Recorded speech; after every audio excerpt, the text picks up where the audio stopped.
Hi, hope you're well, and hope that the preparations for Pesach aren't causing you too much stress right now.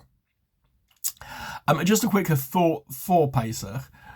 Today is quite a momentous day in America because today begins one of the trials. There's going to be three others of a former president, Donald Trump.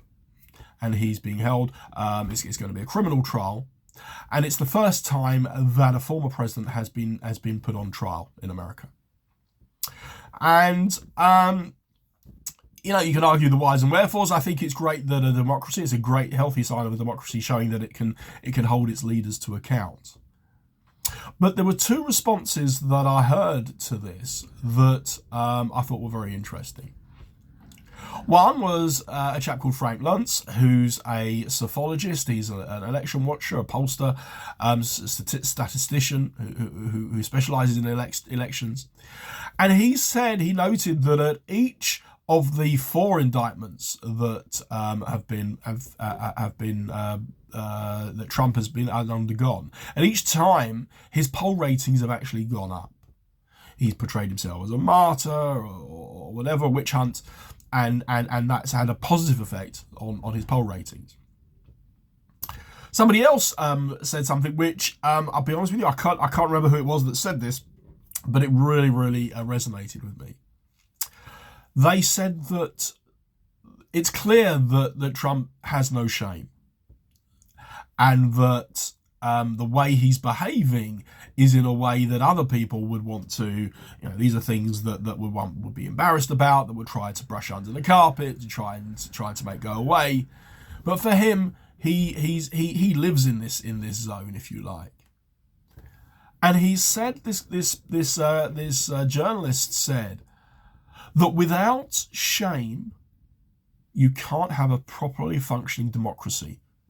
Because if you haven't got shame, you haven't got the freedom of press, because the press can't report on things, because there's no point, because it's just one scandal after another, and the population, the citizens just get washed away with it.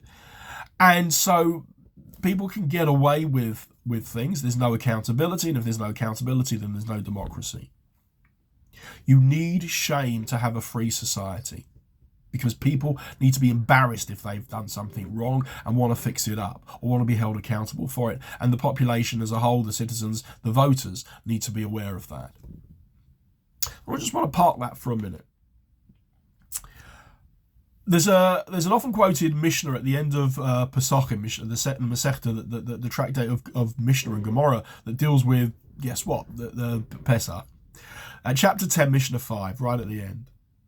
And it says, it sort of gives a sort of headline, if you like, for the general theme of the Magid, the central section of the Haggadah, which is Matchil b'Gnus and Messiah Meshevach.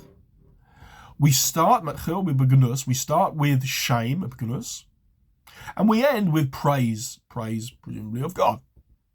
And that gives you kind of like the arc, if you like, of Seder night. Now, in the Gemara, Rav and Shmuel to Amorim discuss where does that goodness, what does that start at? Do we start back at Abraham and his the upbringing he had in a family of idolatry, in a culture of idolatry, or do we start with the slavery as being shameful? But both of them assume that the shame applies to us as Jewish people, and we can talk all we like about Jewish guilt. But I want to, on my own bat, give a radically different approach.